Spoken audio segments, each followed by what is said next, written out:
The snow was already falling sideways when Colton Hayes reined in his mule at the edge of Bitter Hollow Trading Post, Montana Territory. Late winter, 1886, the kind of cold that burned through wool and silence alike. His breath steamed in the frigid air as he dismounted with a grunt, boots crunching over the crusted ice. The mule stood motionless, nostrils flaring, hooves rimmed in frost. Colton hadn't come for pleasantries. He hadn't come for warmth. He came for a horse. Any animal strong enough to pull what was left of his family's fortune, mostly firewood and disappointment, back to his lonely cabin before the storm locked the land tight. Inside the post, the fire was a lazy flicker, casting orange light against soot-stained walls. The air was thick with the scent of stale whiskey lye soap and tanned hides. Colton didn't bother with small talk. He slid a bag of grain and half a strip of jerky onto the counter and waited. The trader, an old man with rheumy eyes and a voice like gravel and snow, muttered something and led him outside to the pens. Not much left, the man grumbled, unlatching a crooked gate. Storms scared off most the decent stock. Got one swayback gelding and a filly barely broke. Ain't much for haulin'. Colton said nothing. He surveyed the horses like a man looking at tools, not companions. The gelding looked half dead. The filly kicked at her pen with too much fire and too little fat. He turned to leave. Then he saw her. Not in a pen, not even standing. She was crouched inside a broken stall, tethered by a rusting chain, looped 3 times around her ankle, and knotted to a splintering post. Her coat was threadbare, no better than a feed sack, and her dress clung to her like old paper. Bare legs, blue from cold. Her hair hung in ropes across her face, but when she looked up, Colton stopped. Her eyes were like river stones, gray-wet and deep with something more than fear. The kind of look you see in wild things that have already been caught and learned there's no use in running. She didn't cry. She didn't beg. She simply whispered, "Please take me instead. I can work. I won't run." The wind moaned across the frozen yard. Colton didn't move. Behind him, the trader spat and muttered, "She ain't for sale. Some drifter left her. Said he'd come back. That was a week ago." The man shrugged, traded her for 2 bottles and a pouch of dried opium root, claimed she was his niece.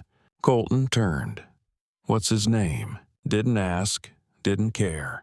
He stepped closer, crunching over the packed snow. The girl didn't flinch. "You could have run," he said quietly.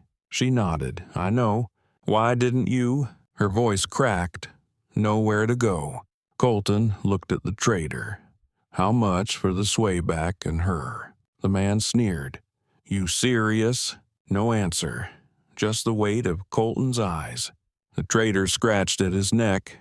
$20 for the nag and your rifle. Without hesitation, Colton unslung his Winchester and set it across the fence rail.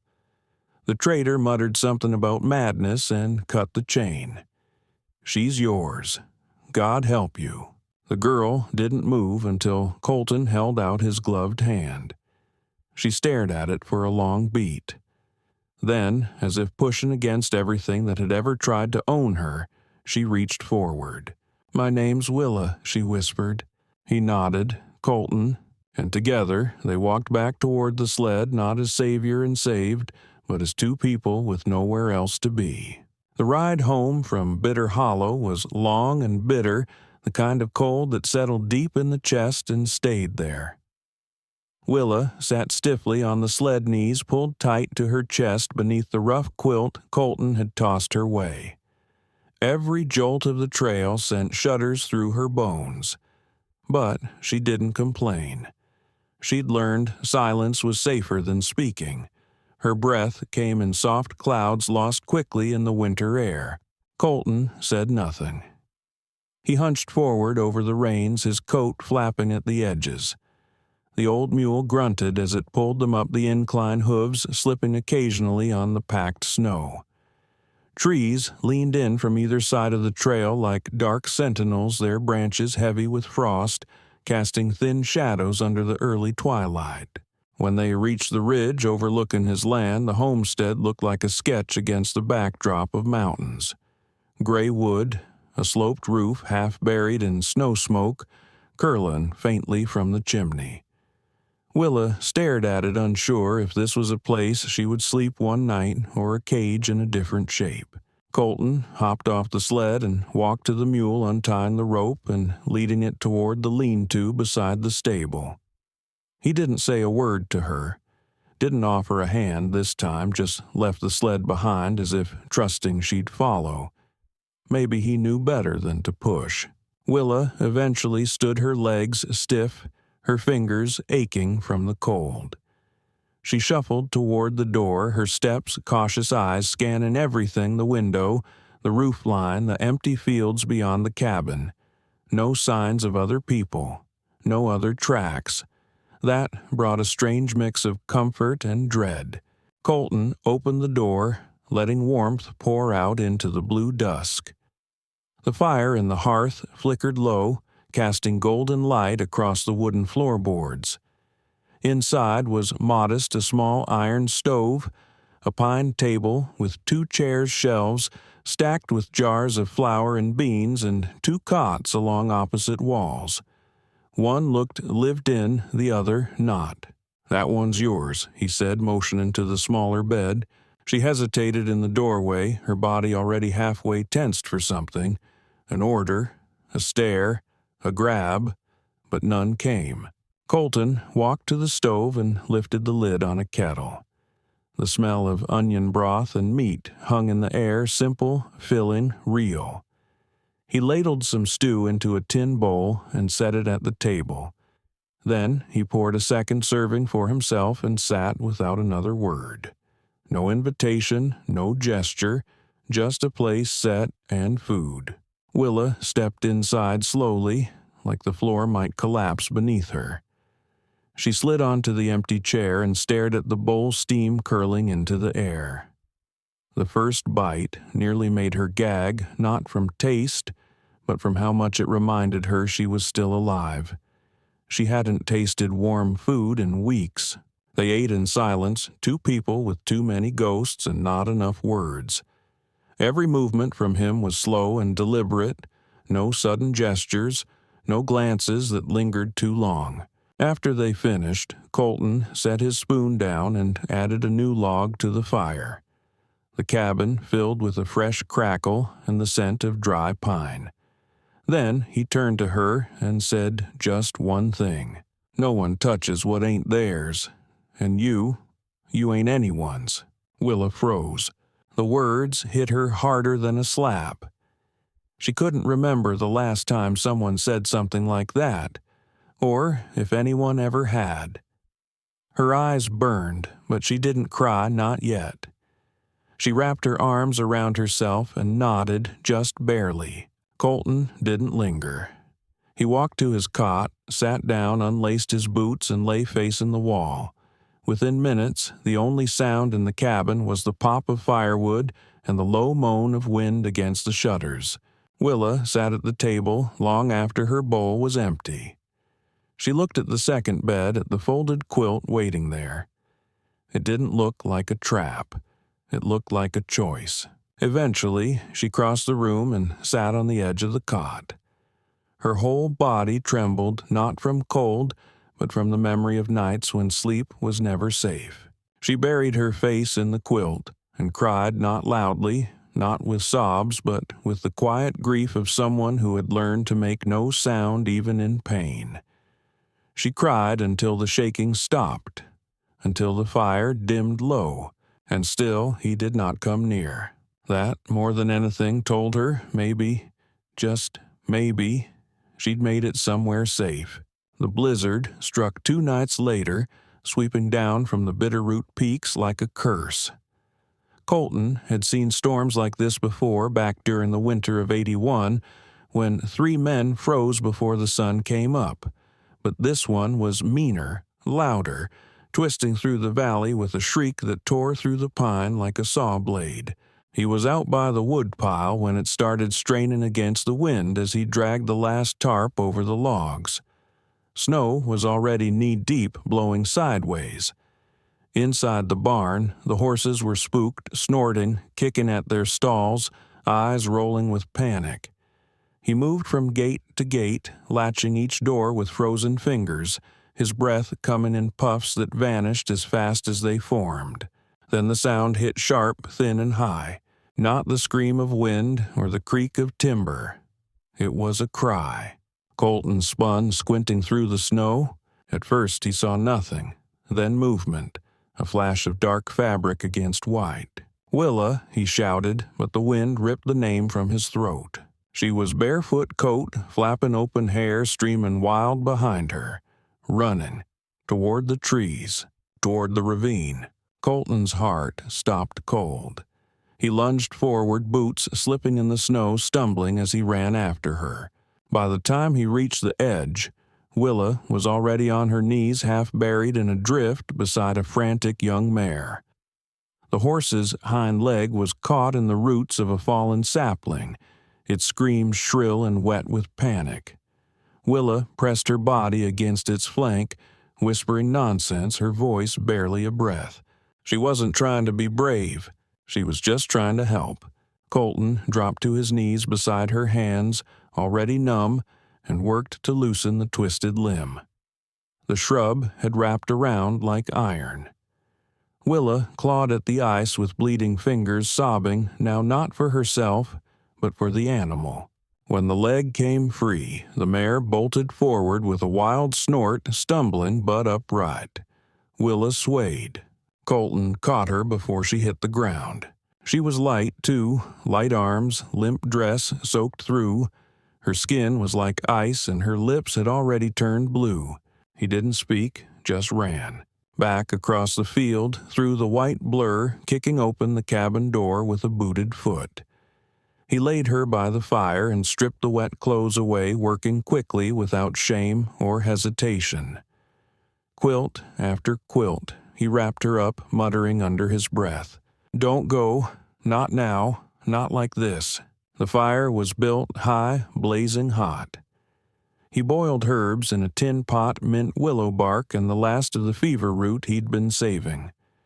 He crushed them with his hands, not caring when they stained his palms brown.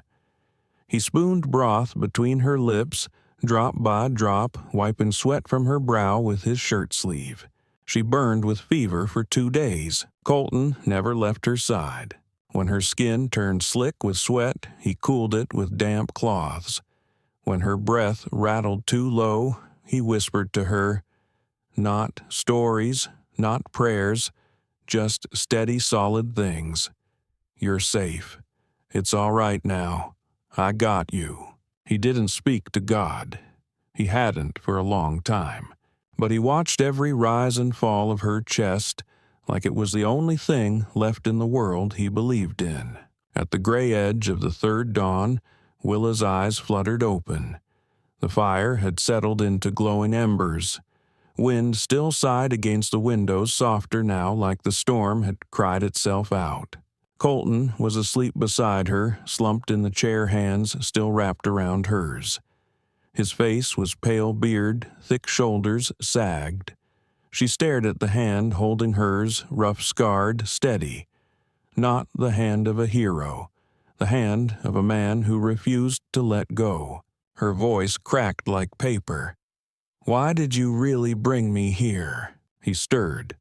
His eyes opened slowly, meeting hers without surprise. "Because," he said simply, "something told me you weren't done being alive yet." No speech, no grand promise, just truth.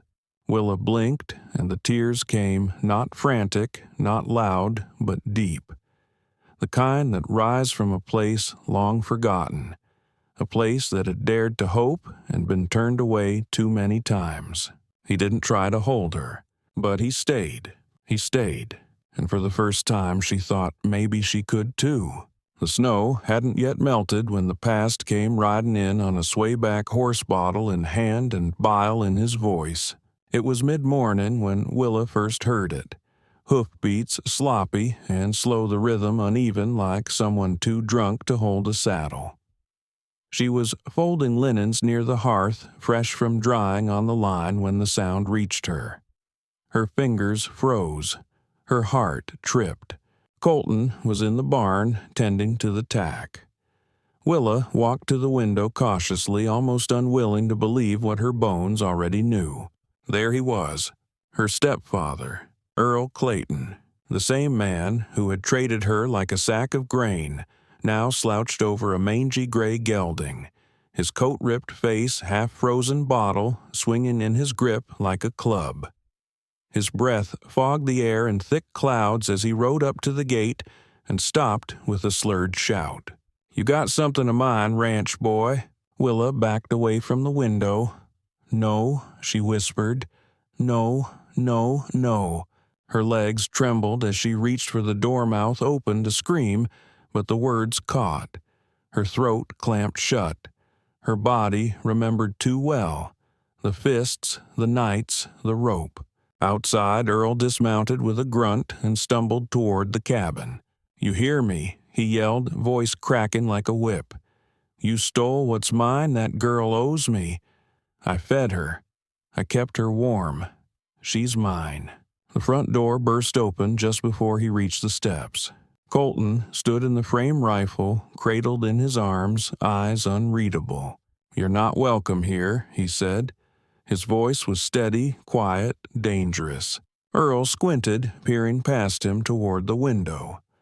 "That her," he slurred. "Hiding in there like she's something special. You think you're her damn hero."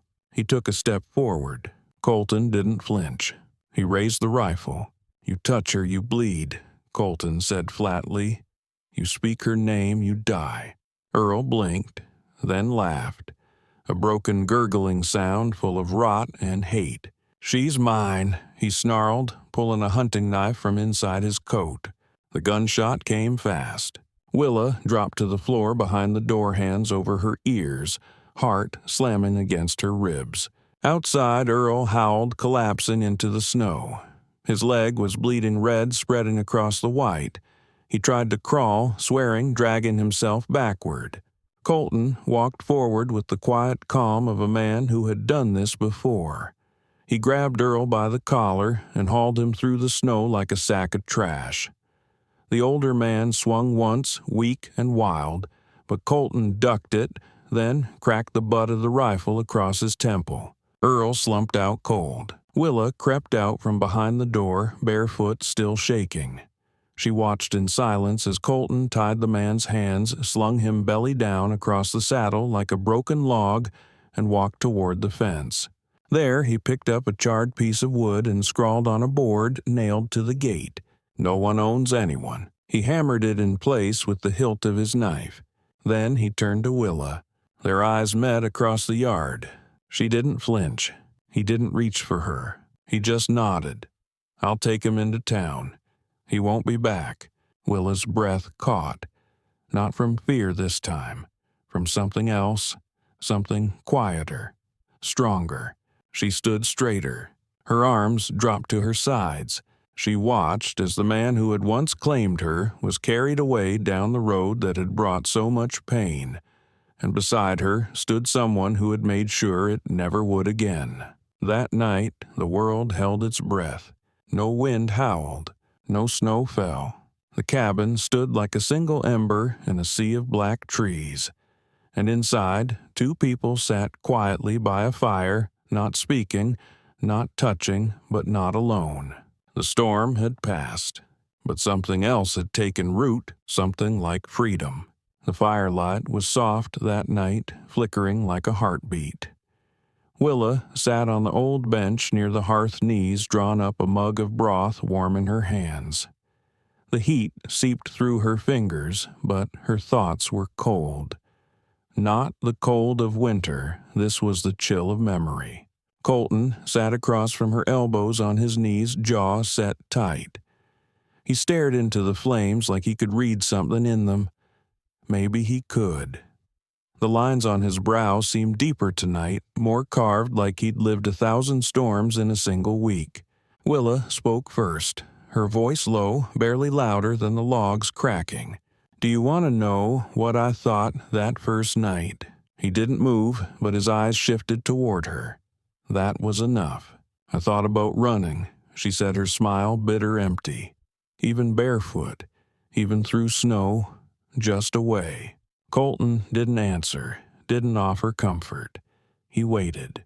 "Because I didn't believe there were men who gave without asking," she continued. "Not anymore.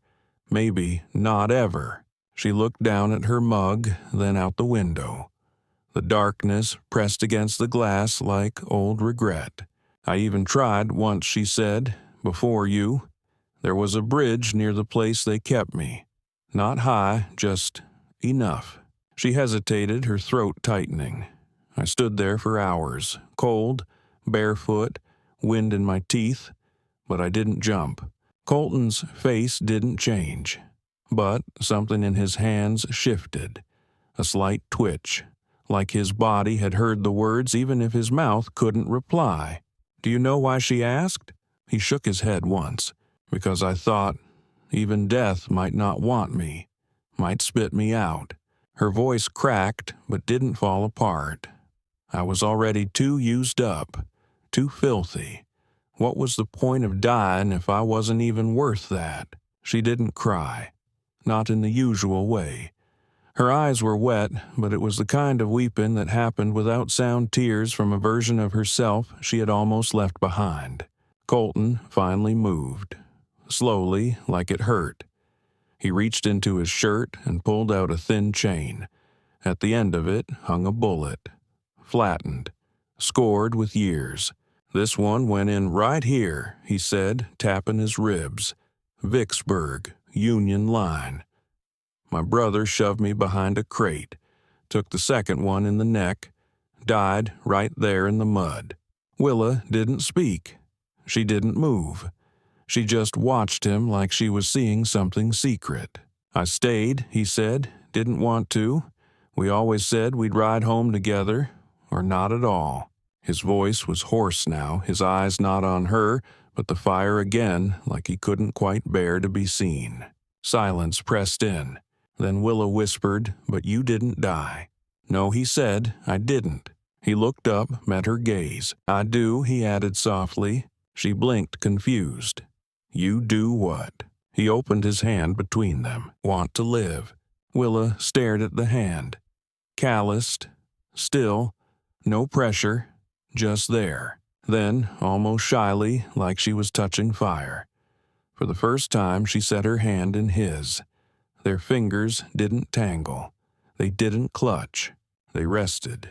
And it was the first time she had touched another person without flinching. Colton's thumb brushed lightly across her knuckles. Her breath hitched, not from fear, but from something stranger, something warmer. "You're not broken," he said, voice like gravel but steady as oak. "And even if you were, I'd still want you here." Her eyes flickered fast, not from tears, but from a body that didn't know what to do with that kind of kindness. He wasn't trying to fix her.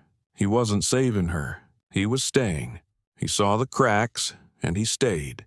Her shoulders shifted just slightly, but enough to lean closer. Not for safety, not for heat, but because she wanted to. She wanted to be held, not like a possession, not like a prize, like a person. Colton moved carefully like a man who had waited years to be needed. His arm came around her shoulders, not pulling, not pressing, just there.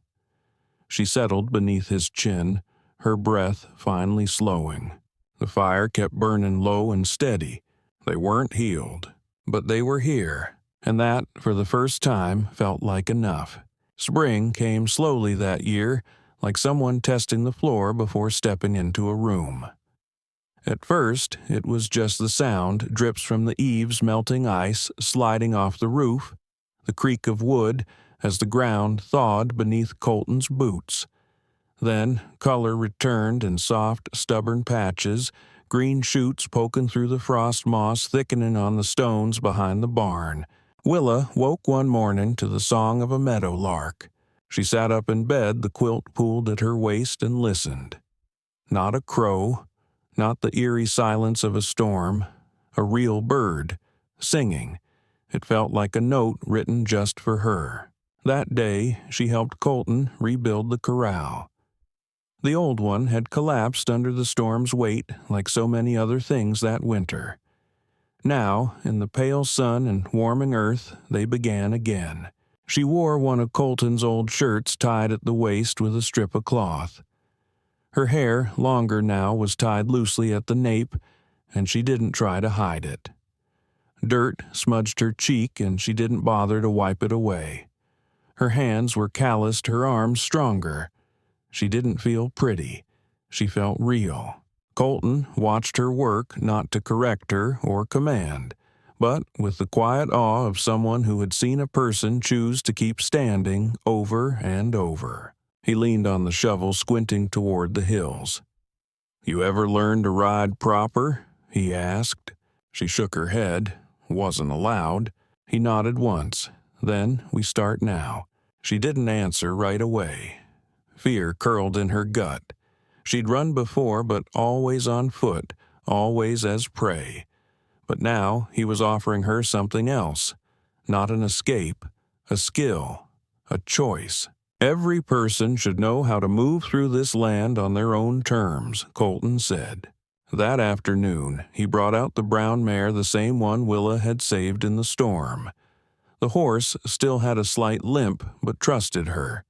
Maybe remembered. Colton stood beside her with one hand on the saddle horn, calm and unhurried. "You don't have to run anymore," he said. "But if you ever I want you to know how to run your way." Her first ride was shaky. 10 feet, then 20. By the week's end, she had circled the pasture, laughing actual laughter, her hair flying behind her as the mare trotted across the field. It had been years since she'd made a sound like that. One morning, Colton announced he was heading to town for supplies. "Won't be gone long," he said. "Want me to bring anything back?" Willa smiled. "Just food, maybe coffee." He shook his head. "Something else, something not useful." She blinked. "Like what?" "Something for you," he said, then added quickly, "if you want." She didn't answer, just nodded and looked away. But in her chest, something fluttered, nervous, unsure, but awake. He returned the next day with dust on his coat and something tucked into the inner pocket of his flannel shirt. He didn't hand it over right away. That evening, as the sun melted gold across the hills, they stood side by side on the ridge behind the cabin. He reached into his pocket and placed a bundle of cloth in her hands. She opened it slowly. Inside was a silver hair comb, tarnished at the edges, etched with tiny wildflowers. Willa stared. She had never owned anything pretty. Never had anything that wasn't given as payment or punishment. "I saw it at the general store," Colton said, voice rougher than usual.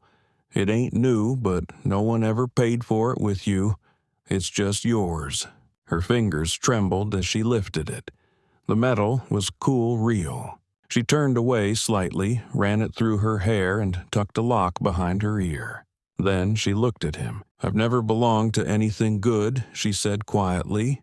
Colton didn't speak, just watched her the way he always did, like she was something worth watching. They stood there until the sun dipped low and the shadows stretched long. That night, she didn't pull away when he brushed her hand at the table. That night, she leaned into him, not because she had to, but because she chose to. The wedding wasn't much. No preacher, no vows, no audience but the horses and the wind. But it was more real than any chapel could have made it. They stood beneath the tall cypress behind the barn, the air thick with the scent of cedar and new leaves. The sky above was painted in lavender and gold. Willa wore a dress she had sewn herself from old flour sacks stitched together over weeks when the nights stretched long. She didn't need white silk. She needed something that felt like her own. Colton wore his cleanest shirt sleeves stiff from scrubbing, and for once his hair was combed neatly back. They didn't speak much. When Colton reached for her hands, Willa stopped him gently. "I don't have vows," she whispered. "Me neither," he said, "just hands." They joined them, and that was enough. The wind carried the scent of wild sage across the ridge. Somewhere nearby, a hawk cried high and far. The sun dipped low, wrapping them in gold. That night, back in the cabin, Willa stepped away from the fire and placed a letter on the mantel. It was folded carefully, the edges crisped, the ink a little smudged in places. Colton looked at it then, at her. "Read it when you want," she said, "or never." He waited until she was brushing her hair near the stove, the new silver comb catching the firelight. Then, slowly, he sat and opened it. Inside, the words were uneven but strong. "You didn't save me. You didn't rescue me. You stood still. You built something quiet and kind and strong, and you let it stay open until I stepped into it. You gave me space until I found myself worth saving, and now I want to build something with you. Not because I owe you, because I choose you." Colton read it twice, folded it again, and slid it behind the old stone on the mantel. He didn't say a word. Instead, he built a fire, not because it was cold, but because light makes a house feel like home. When Willa curled beside him on the bench, her head on his shoulder, their fingers found each other without hesitation. The flames glowed low and steady, casting long shadows on the wooden walls. They weren't just surviving anymore. They were becoming. Spring thickened around them. Wildflowers pushed up along the pasture. The roof no longer leaked. The fence posts had all been replaced.